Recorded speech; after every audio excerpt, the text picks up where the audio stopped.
Le Comité national des femmes est fier du travail crucial effectué par le SCFP au chapitre de la condition féminine.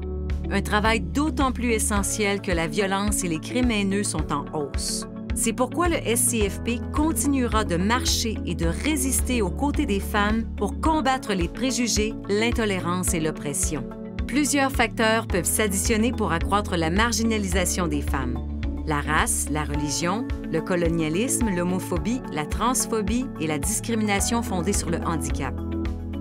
Depuis le dernier congrès, nous avons fait de la sensibilisation, réclamé des lois et rédigé des exemples de clauses de convention collective pour contrer la violence familiale et ses répercussions au travail.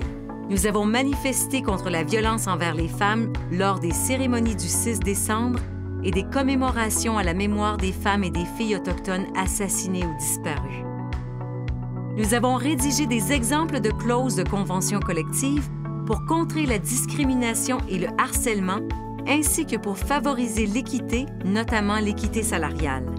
Nous avons contribué aux efforts du SCFP en vue d'obtenir une loi fédérale sur l'équité salariale. Nous avons participé à la mise à jour des politiques du SCFP sur les services de garde et les congés parentaux. Nous avons approfondi notre compréhension des obstacles que doivent surmonter les femmes sourdes et les femmes ayant un handicap.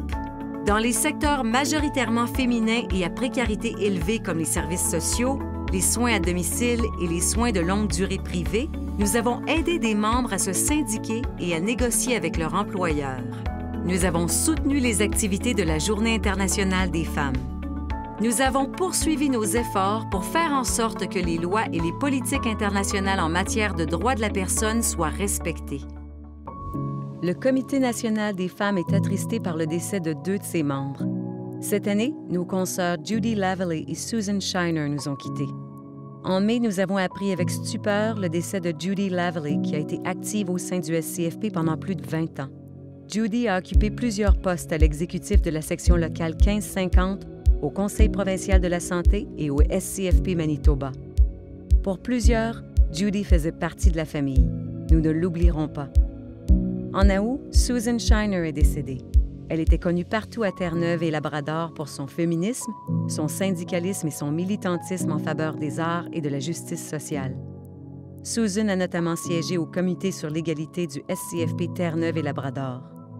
Elle a été membre pendant longtemps des sections locales 3762 et 3017 au Irish Kirby House et au Daybreak Parent-Child Center. Elle nous manque énormément. L'égalité doit demeurer au cœur de la mission du SCFP. Nous devons tous y veiller.